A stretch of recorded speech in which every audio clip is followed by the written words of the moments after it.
I have the power to choose to set my mind down.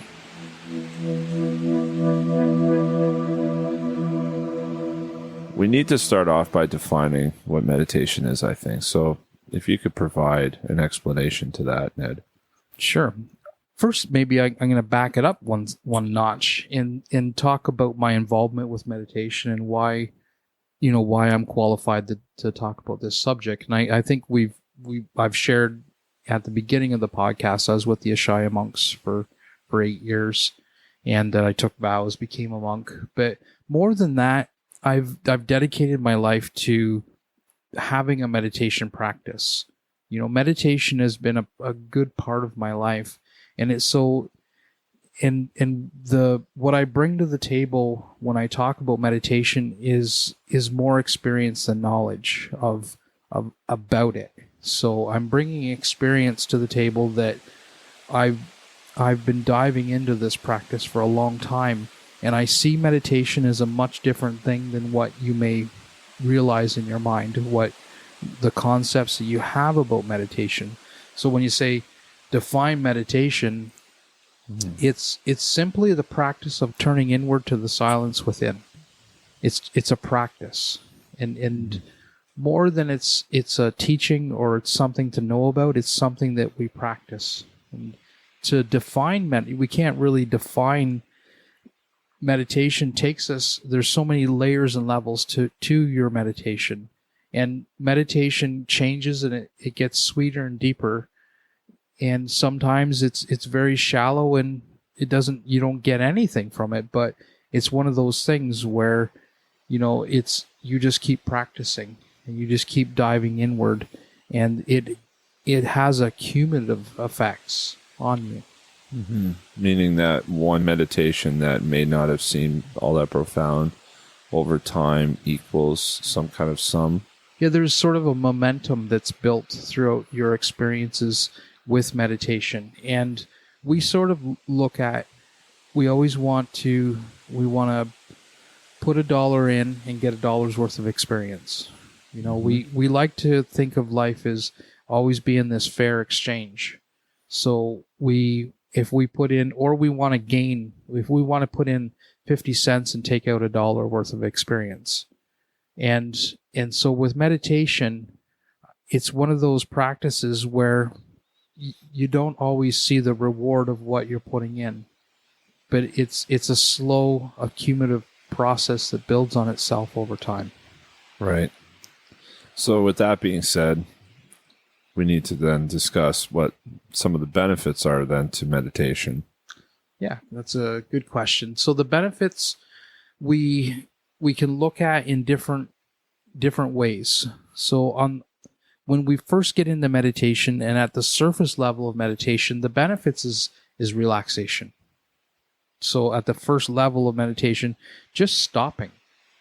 Even if you're stopping and you're thinking the whole time and you're not actually meditating, but you're taking a break and resting your physical body, there's relaxation.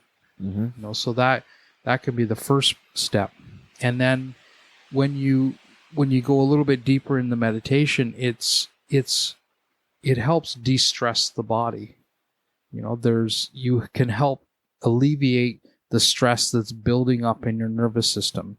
So meditation has a way of de-stressing us. And if we actually turn into the silence, we take meditation in a deeper level where we get to know the soul.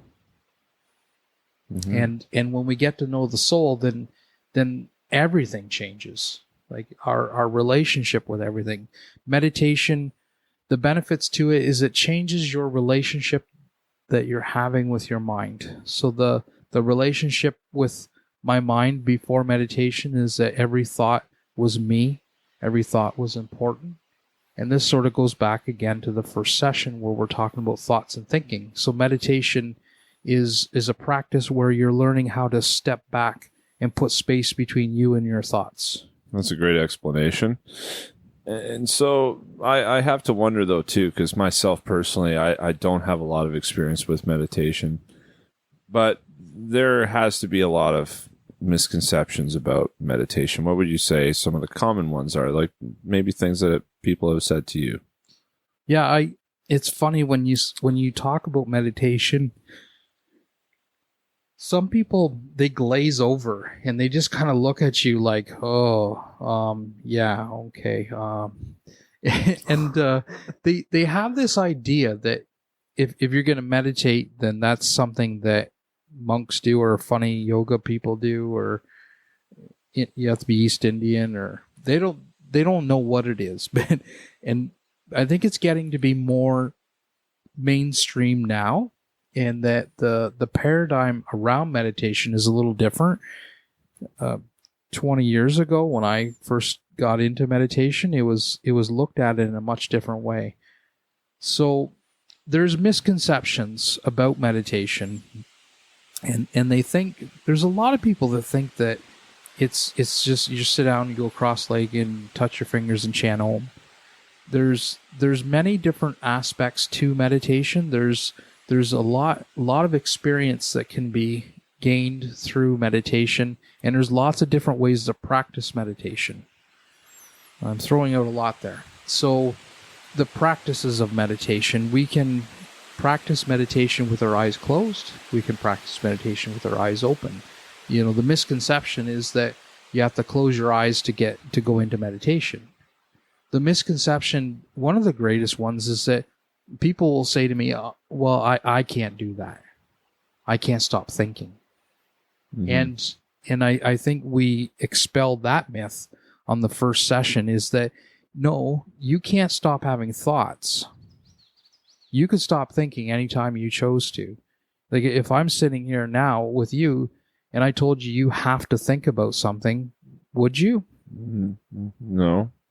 No, you wouldn't have to do that at all. And so just because a voice comes in your head, does that mean you have to think about what they say? You know, it goes back a couple sessions when we talked about the speaker in the room. Yeah. You know, it's so there's a misconception that we stop our thoughts, you know, and we can't stop our thoughts for the most part. It's like trying to stop a freight train with a toothpick. You know, it's just not going to happen. But meditation isn't about stopping your thoughts. It's about changing your relationship to them as they drop into you. Mm-hmm. So that's, ironically enough, that's one of the benefits of meditation, is that meditation changes your relationship with the thoughts that are dropping into you. The depth of your soul is an endless journey of great wonder. And are there other benefits that it can serve your mind? Yeah, there's also physical benefits also to meditation. And there's been some interesting studies that have popped up in the last few years in around the benefits of meditation. There's benefits that actually affect the brain. You know, meditation, they say, helps strengthen the amygdala, and it helps you so that you're not overactive in your emotions. So it helps ground and stabilize emotions. Mm-hmm. And there's talk that meditation helps increase gray matter in the hippocampus. And that's another component of the limbic area of the brain. Now, the gray matter helps us think faster, think better on our toes. It helps create better, easier synapses in the mind. Mm-hmm. That's my limited understanding of those two things. And I think that's the premise of why meditation is starting to, now that some of these studies are coming out, people are starting to look at what is meditation. And, you know, that area of meditation doesn't actually interest me all that much. I'm content knowing that meditation takes me into the silence and it builds a relationship with God. That's good enough for me. I don't need the science. But the science is actually helping, you know, it become more widely accepted. Mm-hmm. Recently, I was asked to go and teach mindfulness at the police college, the Elmer Police College here in Ontario. You know, that's something that would have never happened 10 years ago. There's no way I would be asked to bring meditation into the police college. They would laugh me out the door even if I offered to do it. Yeah, right. And now the dialogue's been opened up, and the invites were extended, and I went and did it. Mm-hmm. How was it received? they were a really kind group of officers. It was a senior officer course, so it wasn't just young recruits, but it was a group of seasoned officers. There was a lot of look of skepticism in the room, not gonna lie. Mm-hmm. They were a tough crowd. They didn't have as many questions as I would have liked, but nonetheless they were interested, and their heads started nodding by the end of the session. So I was able to convince them. I opened up the dialogue and maybe got them a little bit interested in meditation. Mm-hmm. Did I teach them meditation? No. I got them interested in it, and I opened up the dialogue. Mm-hmm. Mm-hmm. So what is the objective then to meditation? It's multi-layered, but for me, my objective is about my relationship with God and the silence in me. But I've also used my meditation to help me if I'm struggling. Like, say something really gets me angry. That's when my meditation practice really becomes a useful tool. Or if I get terrible news, sometimes I'll just sit down and I'll go into meditation for a minute. It just, if it's appropriate.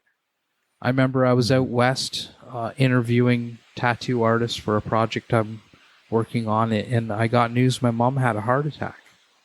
That was like devastating news to get when you're halfway across the country. Mm-hmm. And my father's on the phone, and he said, just hang in there. Don't. I'm like, I'll come home. And he's like, no, don't come home yet. Just hang there for a little bit. And after I got off the phone with him, like, my heart was racing and I was a wreck. So my friend that I was with, I actually sent him in to do the interview that I was about to do. Mm-hmm. And then I sat in the car and I just closed my eyes and meditated, and I regrouped myself.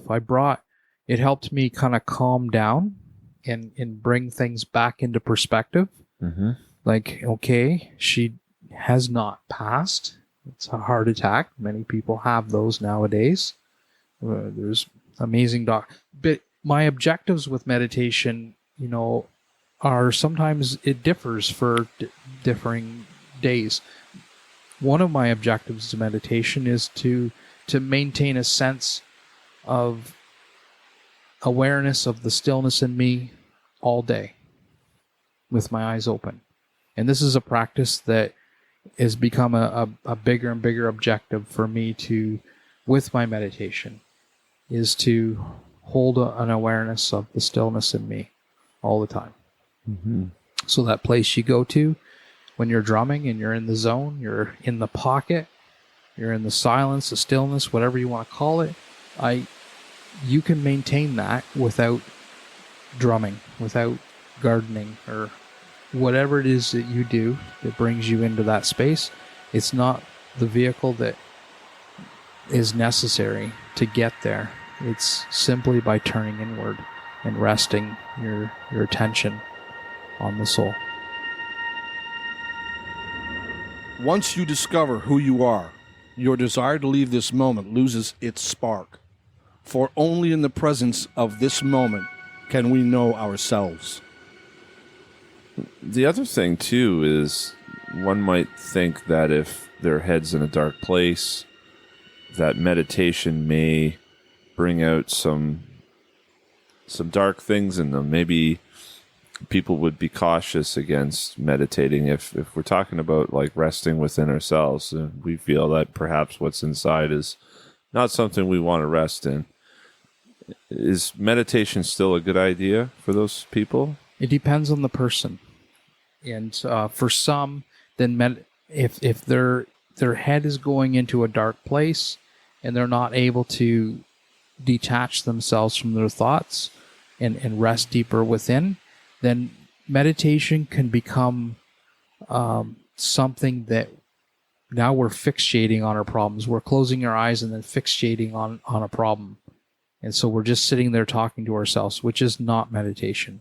Mm-hmm. So for me, it's a great idea. I have a relationship with the practice of meditation that deeply draws me into a place of great peace and silence. However, I've cultivated that over a long period of time with practice, and a willingness to just keep applying attention toward my meditation practice. But if you're new to meditation and you haven't had a lot of experience with it, if you're in a dark place, I recommend that you communicate that with another person. That you just pick up the phone or get in your car and drive yourself and put yourself in the front of another person that has ears and eyeballs, and talk and communicate, share yourself. Give your family a chance to love and support you, or give your friends that you know that love and support you the opportunity to do so. So that's one situation where people might be skeptical about meditation, if it's a good thing for them. The other thing I could see as well, and this is, you alluded to it earlier, where like 20 years ago, meditation seemed like some sort of pixie dust. There might be people that feel that meditation is not possible for them. Is meditation something that anyone can do and achieve some results with? Or Absolutely. You know, when you look at meditation, the history and the origin of meditation goes way back.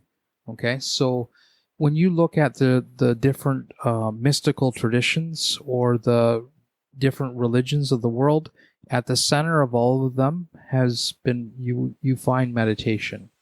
You find meditation in the Eastern traditions, where and some of those traditions are 7,000 and 8,000 years old. It's a grandfather compared to Christianity. Christianity is a baby compared to the Ayurvedic structure and systems, and so meditation we've been doing meditation for thousands of years, and it is completely possible for anyone to embrace meditation and find benefit with it. The only thing that's a barrier to your meditation is your non-willingness to sit down and let go of your mind. Sit quietly until the silence becomes a love song in you. and the judgments you may place on it. Because I can see that being a big thing. Yeah, there might be people that just can't get down with it before they experience it. It's very much like most of this. It's like you may not understand the value, what it can do for you, until you remove the judgments that you may place on certain things and just try experiencing it. It's like you said with apple pie. You don't know if you like it till you try it. That's I love apple pie. I've tried lots of it. And I wouldn't try to convince anyone that, or tell what meditation is going to do for them. You know, my only thing that is I would try to convince someone that maybe what they think about meditation may not be true, and it'd be better to have experience than an opinion without any experience.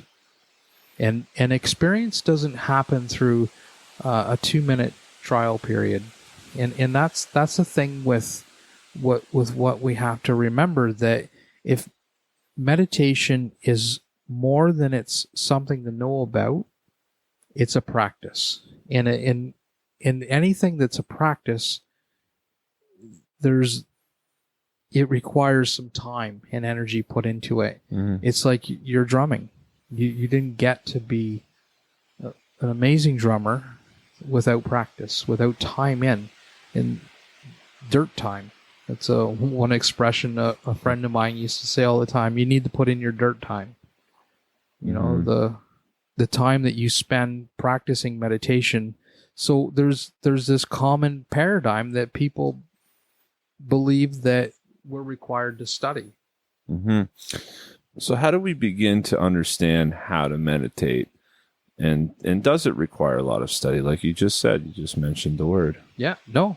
And exactly. We don't have to study for it. It's more of an experience than anything. How to begin to understand how to meditate is simply by trying it.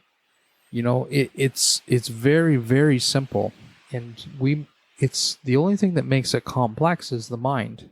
It's the ideas or the things that we've projected onto meditation that makes it more difficult than it is. My old teacher used to tell a story about two different types of spiritual seekers. And there's the type of people out there that if God was chocolate, then there'd be a certain amount of them that would put chocolate on a pedestal and they'd analyze it and study it and research it and test it, and just they would know everything about it. They'd praise the word of chocolate. And then there'd be those people who just ate it and experienced it. And didn't care about, the properties of it, but was more interested in having the internal experience of ingesting it.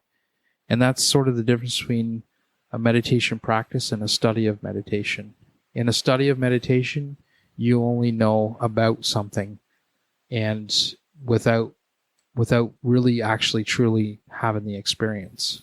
So meditation is kind of like the concept of unity. It's something you experience, not know about. Right. Absolutely. And so in the book, you mentioned some different meditation techniques. If you could explain what those are. Yeah, there's open-eyed meditation, where you're just surrendering yourself to the task at hand. Mm-hmm. And that's one that has happened many times while I'm tattooing my clients. And this is sort of what actually got me on my spiritual path. When I was younger, I used to go to my grandma's house, and my grandma was deaf.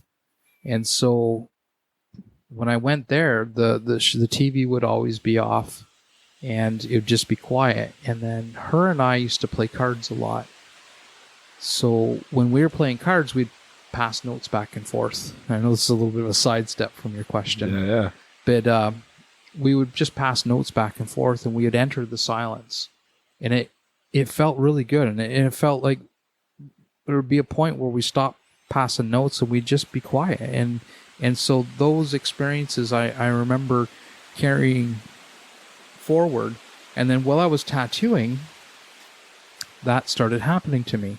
That experience of the peacefulness I had experienced with my grandma as a little boy was coming up while I was tattooing, because I was going into open-eyed meditation. By narrowing the mind into what's called single-pointedness and just focusing on one thing without talking to my thoughts, my mind would fall into meditation. And I'd fall very deeply into meditation, so much that I would start losing control of my facial muscles.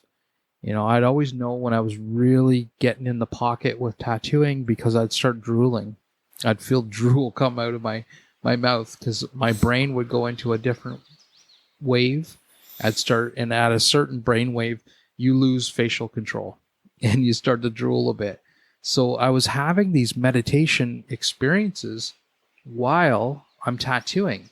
And the irony is that the deeper I went into these meditative states while I was working, the better the work was getting. Mm-hmm. But what I didn't know at that point is I was opening up I was letting go of the mind, and creativity was just kind of flowing through me and using me as a vehicle. So that's one form.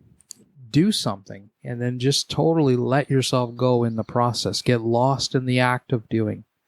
So whether it's playing an instrument, going for a walk, a run, gardening, please don't take up tattooing if you don't know how to do it. You take up dentistry. Everybody in this area a lot of people want to be a tattooist, and they start scratching people's skin, and you never hear people saying, gosh, I really want to be a dentist, and start pulling everybody's teeth for them. Okay, so that's one. Open-eyed meditation and moving meditations are part of that. You can do meditation while you're in movement. And it's a beautiful time to surrender and let go. I used to do this when I worked in the factory. I would be piling boxes. So I would get into this moving meditation where I was just letting go, and I was only focused on every box that I touched, and I'm just kind of lost in the movement of it. Then there's meditation where you're using guidance. You can listen to a guided meditation where somebody walks you through that. There's lots of them on YouTube. Mhm. You can use music where it's just abstract background music and you're just letting go. And then there's mantra meditation, and I'll explain mantra meditation to you. I'll give you a 5-step mantra Okay. meditation technique. Okay, so with mantra meditation, you make yourself comfortable.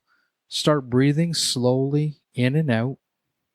Take some time with your deep breaths. Bring them in through your nose and out through your mouth. And then once you feel your body kind of starting to relax, you can introduce a mantra. Now, your mantras could be anything. Like, you can just make up a mantra on the spot. You can say, I love my life, or I love my child, or, Om Mani Padme Hum. Okay, you can use Buddhist mantras or whatever mantra you want. Something that makes you feel good. Mm-hmm. I love chocolate bars. Okay, so you got your mantra, you're breathing in nice and slow. Once you feel you're in rhythm with your breathing, begin to say and repeat your mantra. Now you can repeat the mantra over and over, just slowly introducing it, not jamming it into your experience, but just kind of slowly letting the mantra come out. You can say it aloud or silently. Mm-hmm. Now, or another way you can do the mantra meditation is you introduce the mantra, and then you just allow yourself to fall into the deepest place in you. And then when you feel like when your thoughts start to arise again, you catch yourself thinking, then you just throw out the mantra again. You keep resting your attention on the quietest place in you. And that's one of the things to remember when you're doing a mantra meditation, that when you do start thinking, and you probably will, like almost always, that you very gently introduce your mantra, and it's not a time to beat yourself up. Do not make your meditation time about being mean to yourself, because that's something that will happen, is that people will get frustrated and they'll start saying, I'm stupid, or I can't get this, and I can't do it. They start getting into a dialogue that's not very loving or kind to themselves. You just slowly introduce your mantra back into your experience. Mm-hmm. That's just a few different meditation techniques. With the mantra one too, you can play around with it. Let your imagination roll. Imagine that your mantra, instead of saying a mantra, that you have a bag of stones and you're going to throw them into a pond, and they're magical stones. And when you throw the stone in, you don't know what's going to happen. So as you throw it in, you watch. When you notice that your attention is no longer on the water, watching for something to happen, then just bring yourself back and throw another stone in the water. You could be playful with it. Mm-hmm. So you had mentioned a couple of obstacles that people may come to experience. Having thoughts and then knowingness of that you want to release your thoughts can actually be somewhat of a challenge. I know anytime that I've tried, I notice my thoughts almost more because everything's so quiet. Are there any other types of obstacles that someone might experience when they try meditating for the first time, or when they're kind of new to it? Yeah, there is some typical experiences that I've noticed, and it's commentaries in the mind. There'll be a commentary like, it's not working. And there's another commentary that says, I need to know more about this. And that's a big one, because the mind likes to gather information so it can claim its worth. And we don't need to know so much about meditation rather than just doing it. Another commentary of the mind is that I would be better spending this time doing chores that I've been putting off, or maybe I'll just go for a bike ride, or maybe I'll just go visit a friend. This is a waste of time. Nothing's happening. There's a myriad of different dialogues that will pop into your mind that will just say, don't sit there and do nothing. there's almost like a program in us to keep moving. I don't know if you ever seen that T-shirt, and it says "Jesus is coming, look busy." that sort of like just pops in my mind. There's this idea that more than an idea, it's a practice and a habit that we just constantly are on the move. So meditation is kind of the opposite of moving. It's we just slow down. So sometimes there's a little bit of resistance to the practice of meditation. And remember that one of the obstacles is committing yourself to spending some time doing it. I would say 3 times a day, 20 minutes a day, an hour in your day. Like that may seem like a mountain of time for some. And another one of the obstacles is that we tend to think that once we've had a meditation and it was really good, that we start trying to recreate that same experience over and over again. So that's a trap in meditation. If you are trying to recreate the same scenario as your last meditation, then it could greatly take away from the experience that's unfolding. Mm-hmm. So we come to each meditation with being innocent and fresh with each one. Think of them as everyone's going to be different. And is there a specific environment required to be effective with your meditation? No. And one of the things that my teacher used to say is go meditate in an airport. And not to create a specific room in your house. You can have a meditation room if that's what you want or need. That's fine. But the idea is that you practice meditation in all different spaces, in all different circumstances, loud environments, quiet environments. Don't put anything in front of your ability to do meditation. When we can build up a lot of ideas around meditation and then start to build up requirements before we can actually do it, which eventually keeps us away from doing it. So, and I've heard people, like they are meditated with people and they have to put a candle on, or they have to have their meditation cushion, or they got to play this one CD. There's nothing keeping you from that silent space within yourself. And it doesn't require anything but your attention being turned inward to the silence, to the most quiet part of you. It doesn't have requirements. We have requirements, or rather the mind has requirements. And we've been sort of circling around this a little bit, but if there's any final advice that you can suggest to people how to best create a lifestyle around meditation. Yeah, it's bringing your open-eyed time. So find time to do open-eyed meditation, whether it be at work or, practice open-eyed meditation when you're not working. Mm-hmm. Get used to moving around, but staying anchored in that silent, still place. At the end of a meditation, be sure to, when you finish the meditation with your eyes closed, to open your eyes and then just stay in that space that you're in. And that helps that helps build your open-eyed meditation practice. Mm-hmm. So, and to make sure that, like I say, you carve out some time for you to practice doing meditation. And, think of the mind as just like the movie screen. And this is something that I teach people when I teach meditation is I'll tell them, when you go to a movie theater and you look at the screen, it's blank, it's white. And then the ads come on and then the movie eventually starts playing. And at the end of the movie, the lights come back on and the screen is blank again. But is that screen shot up full of bullet holes in a cop and robber scene? The screen is completely unaffected. So when we sit down to do meditation, your mind is a screen that your thoughts are dropping onto. And our job is to be the watcher. We just watch the mind, and that in itself is a whole different, another style of meditation. You just watch your mind. You don't talk back to the thoughts. Think of the mind as a movie.